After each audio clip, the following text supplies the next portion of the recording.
chew. Man-sized wads of great-tasting shredded bubble gum stuffed into a giant Stay Fresh pouch. For big league flavor and big league bubbles, it's Big League Chew. You're in the big leagues when you're in the Big League Chew.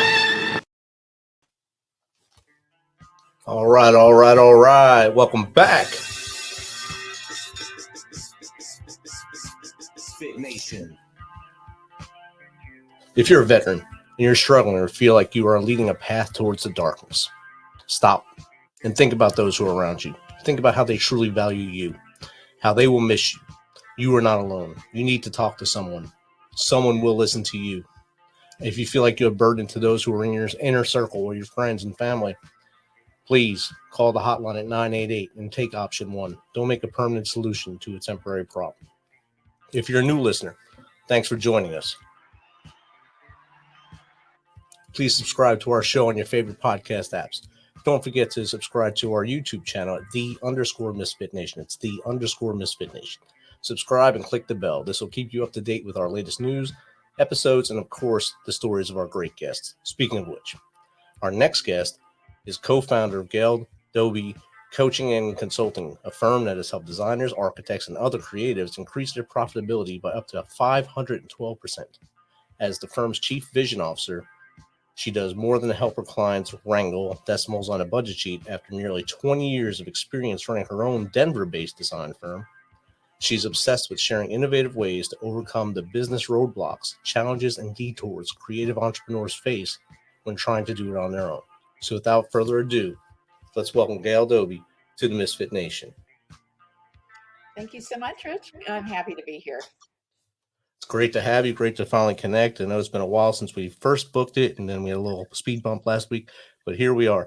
I'm glad to have you here, and I got your book right here.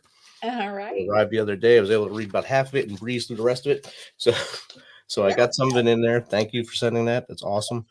If you don't mind, if you want to tell a little more about yourself from what I just gave or anything else from as far back as you want to go to where we are now, go ahead and share Absolutely. now.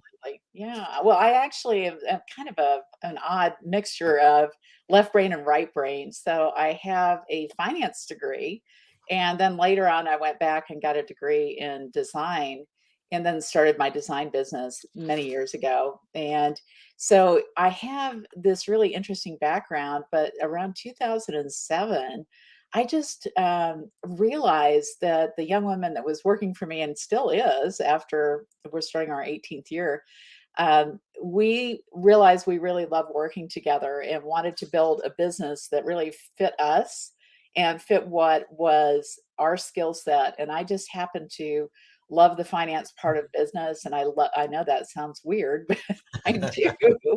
And so, but I love teaching it because people that are very creative don't necessarily understand the numbers of business, and trying to make it so that they have those light bulb moments when they finally realize, you know what, I can learn this and it's not as hard as I thought it was. So anyway, that just kind of led me down this path, and Aaron and I created this business back in 2008. So we've been doing this almost 15 years, where we work with people and we help them develop the systems and processes and the way of doing their business so that they can be successful. And I think the other piece that we do that is so unusual for a business coach is that I believe that we do a little bit of business therapy, because the mindset behind what people do when they run a business is so hard. And it's not something that they really talk about when you go to school and then you decide you're going to go ahead and start a business. Nobody really talks to you about what it takes, the grit, the courage, all of the things that it takes to be successful running a business. Definitely. And there's a lot of things that go into a business working. And I think that's what hurts a lot of people when they jump into it. They see someone else doing it and they believe, oh, that's got to be easy.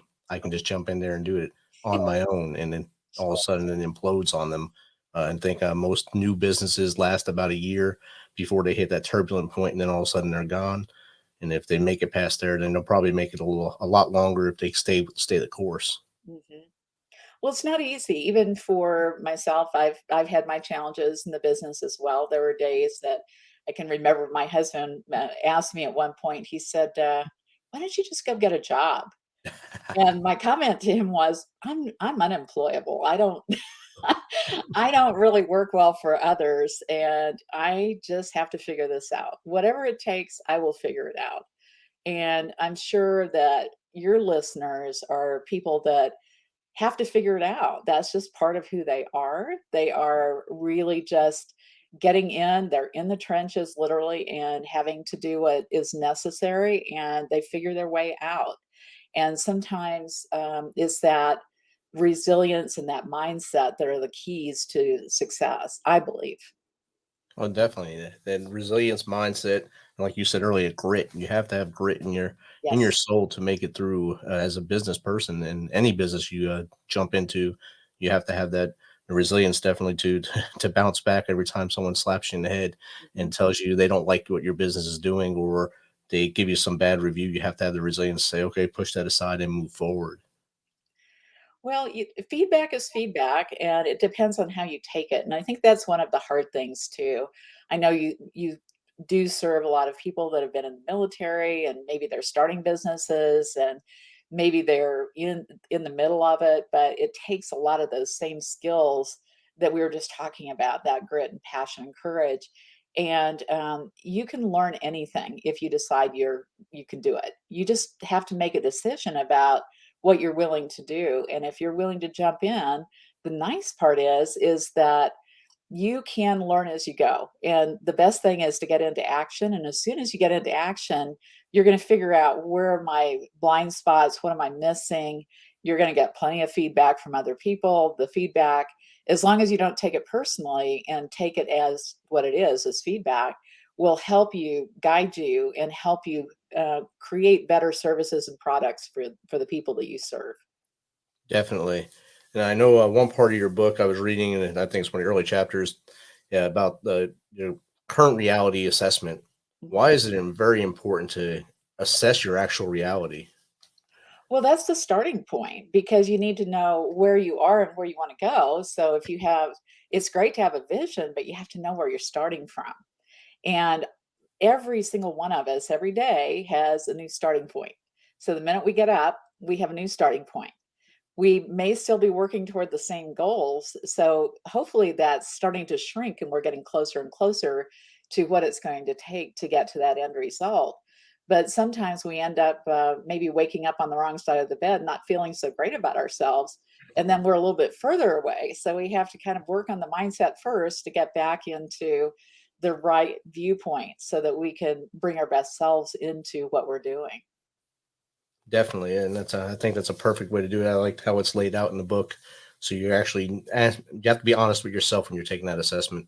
If you're not Yeah, honest with that, then you're also setting yourself up for more trouble down the road. As like you said, if your vision board is there, but you don't have an assessment of where you are, you don't know where you're going to wind up hitting that roadblock or turmoil as you move forward. sure. Speaking of roadblocks, what do you think is the biggest roadblocks that have faced an entrepreneur as they start out in business? Oh, oh gosh, there are so many. And there are so many incredible stats that you can look at from the Small Business Administration and Forbes and different places. But basically what I see happen, and I was guilty of this myself, I jumped in without a business plan. And I had an idea and decided I would just start the business. And that was not a great idea. In looking back on it, I know better. I know better, but I thought, I'll figure it out as I go. And so there is that typical entrepreneurial spirit, which isn't always the smartest. So it's always good if you can put together a plan on the front end and actually have something that you put in writing, because it gives you a roadmap to follow. Because if you don't have a roadmap, you're guessing. And so that target practice and that tactical approach is not going to necessarily get you where you want to go. So every day, if you're like a lot of people, you pick up your cell phone in the morning, you look at that, and that determines what your day is going to be. Well, if you do that, then you have let somebody else control your life. And if you want to be successful in business, you need to have your own plan, and you need to manage to that so that you are actually achieving what it is that you're really wanting to achieve in your life. Awesome. That's a awesome sub advice right there. Hopefully, the listeners are writing some stuff down, or they can just go back and hit the rewind button and do it again and listen again so they get some of that knowledge. That's awesome. Uh, how much value would you put on having a team in place and using teamwork in a business instead of trying to do it alone? It's the only sane way to run a business. Okay. So, I have worked with a lot of people, and I've been a solopreneur from time to time, and not the easiest thing in the world to do. And I had scaled up at one point, and then 9/11 hit, and our business had to scale back. And at one point, I was all by myself again. Well, that lasted about 90 days, and I said, "That's it. I cannot do this by myself." And so that's when I brought on Aaron, who's my co-founder of my company. And the reality is that we think that it's too expensive to hire people. Incorrect. We think that it's too hard to manage people because it's easier to do it ourselves. We think that it's just going to be too complex to manage a business with people. But what you don't realize is that people make you money. So if you have more people on your team, you can do more. So therefore, you can sell more so that you can have more business and more profit. And so the idea is that scaling your business and having really good people on your team is the key to growth. And for most of us, we have to learn to let go. And so we have to learn to delegate. We need to learn to trust other people. And that's not always so easy. But if you can do those things and find the right people who have the right attitudes, you can actually build an incredible business where you have time to take off. Like this coming year, I'll be taking off 10 weeks. All So right. I'll take 6 weeks off for a sabbatical and a couple of 2 week vacations as well.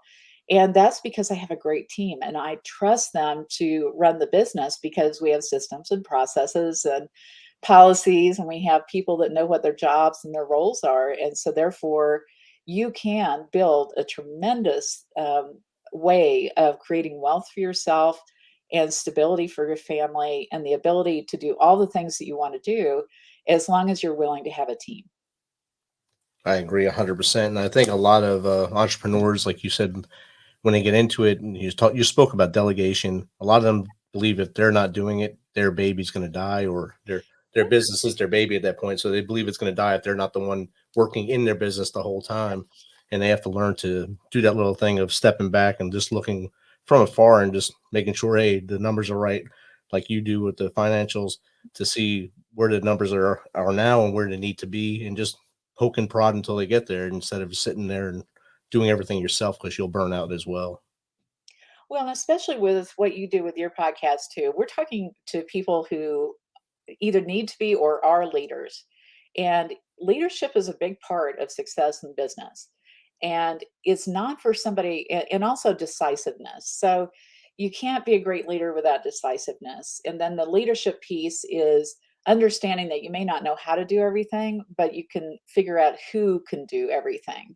And you can figure out how to have those people do those things and do it right. But it takes trust, and it also takes a determination that you're willing to put in the work and set up systems and processes to teach others to do it the way that you do it.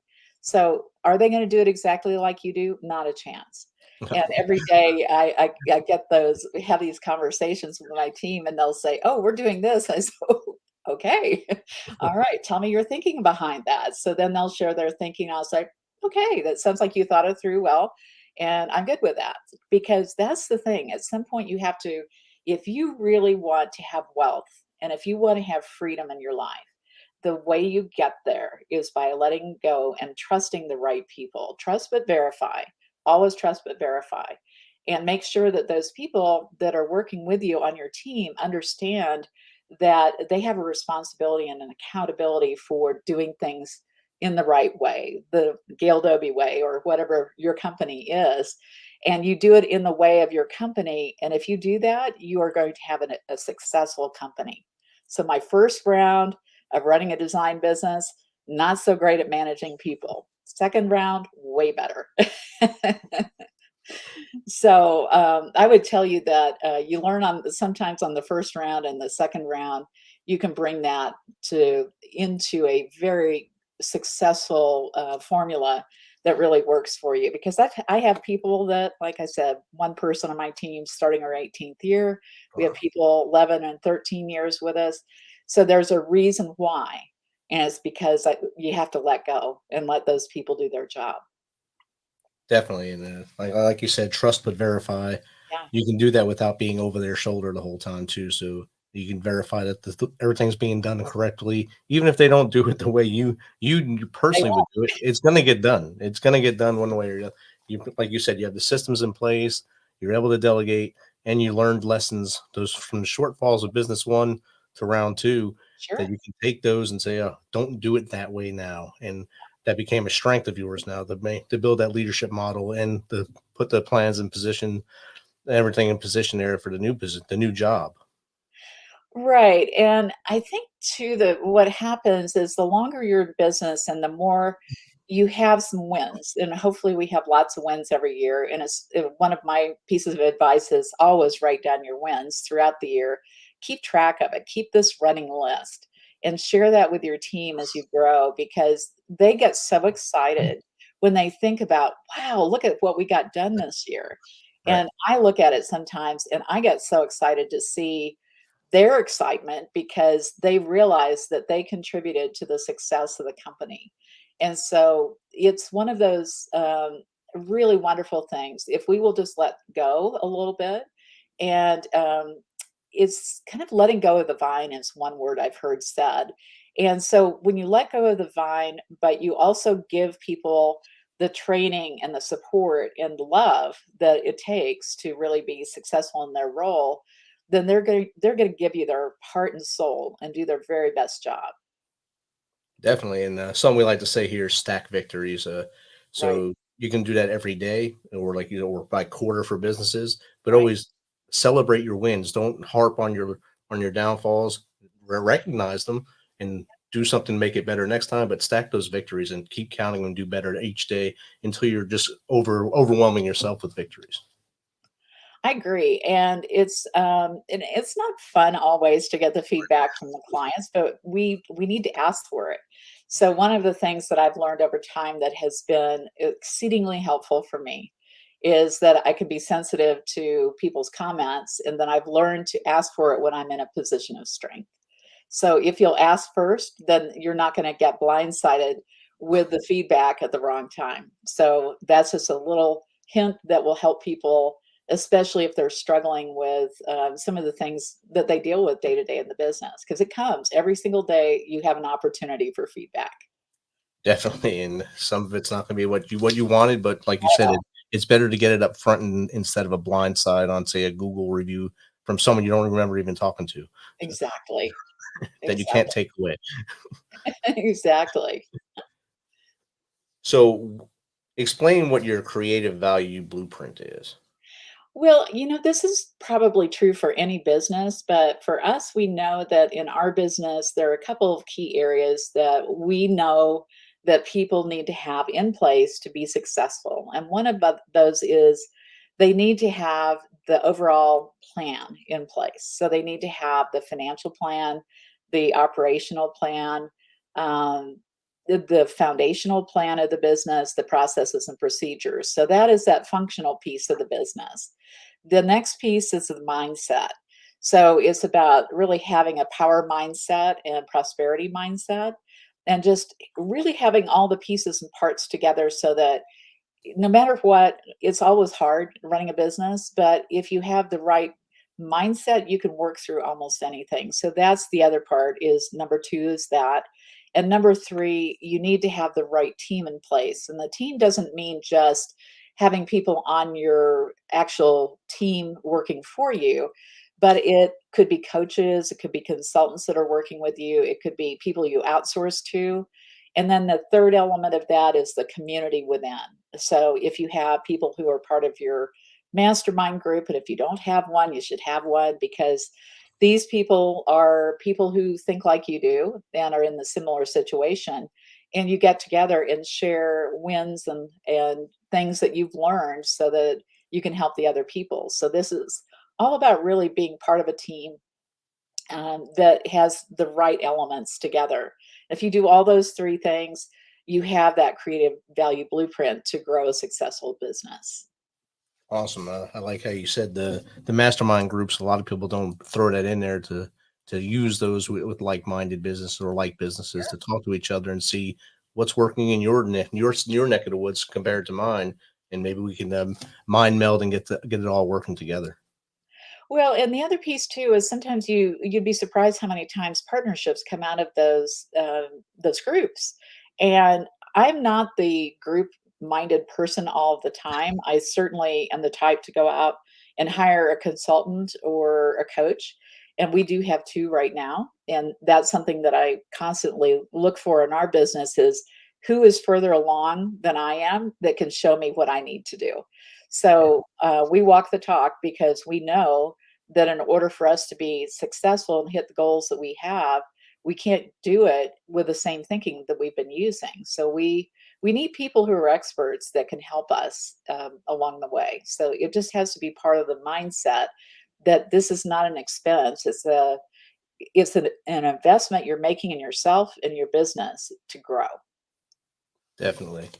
And I think, like you said earlier, you're able to instill your values into your team so that you can step away for 10 weeks this year.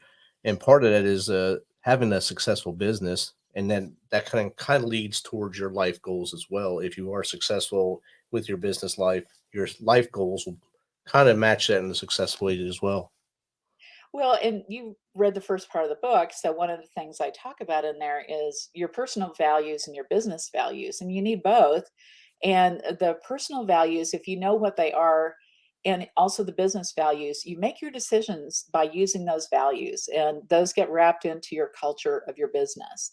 And if you have a really strong culture, your team then knows how to make decisions. So, for example, if relationships is really important to you and that's part of your culture is to have strong relationships, then if you have a situation where maybe somebody you're working with doesn't fit that and they don't support that culture, then maybe the decision is you don't need to be working with that person. Maybe it's a client, maybe it's a vendor, maybe it's some sort of an associate.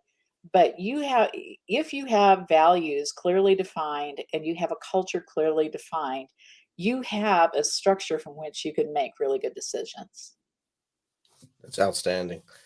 Gail, we have a lot of veterans that are listening to this, and like you've been mentioning, they're at that point where they're starting these things, becoming venturepreneurs. What are the 3 tips you would give them out the box if you got on a phone call with them to get their business going in the right direction?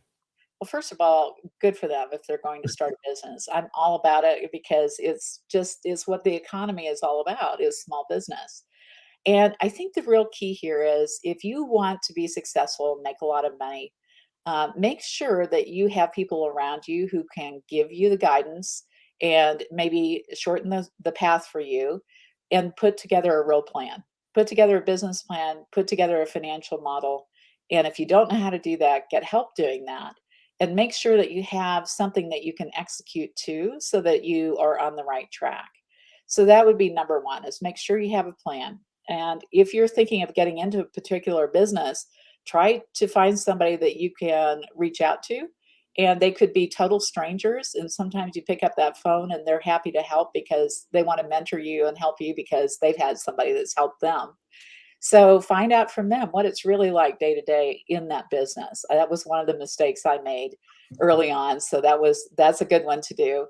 And I think the third thing is just to make sure that you are planning your day every single day to move the needle forward on your business. So whatever you decide to do every day, if you need sales, then you need to be starting your day with sales. If you need to be hiring somebody, hire that person. So look at the ways that you can leverage your skill sets and also offload those things that you're not great at. And if you can do those 3 things, I think you can be tremendously successful in your business. Awesome. I hope listeners wrote that part down as well. If not, again, rewind and listen again, and you'll get all the tips that we've talked about throughout this conversation. Gail, how does someone get in contact with you? What's the best way to get in contact with you? Well, thank you for asking. And the best way is gaildoby.com, GAILDOBY.com. And we are rebranding. And by the time this comes out, we will be Pearl Collective, but it will forward to that. Okay. So for right now, gaildoby.com would be good. All right. And we'll put both into the notes as well. That would So be that good. way, yeah, they can just click in the notes. Gail, thanks again for being flexible and adjusting your schedule to meet with us here and sharing all your knowledge. It's my pleasure. Thank you so much, Rich. I appreciate being on your show. Awesome. Thank you. Thanks for checking us out and being a part of the Misfit Nation. Don't forget to visit our website at themisfitnation.com to catch up on all our episodes and also get some of that Misfit Nation gear. As always, be humble, stay hungry, and keep hustling because we are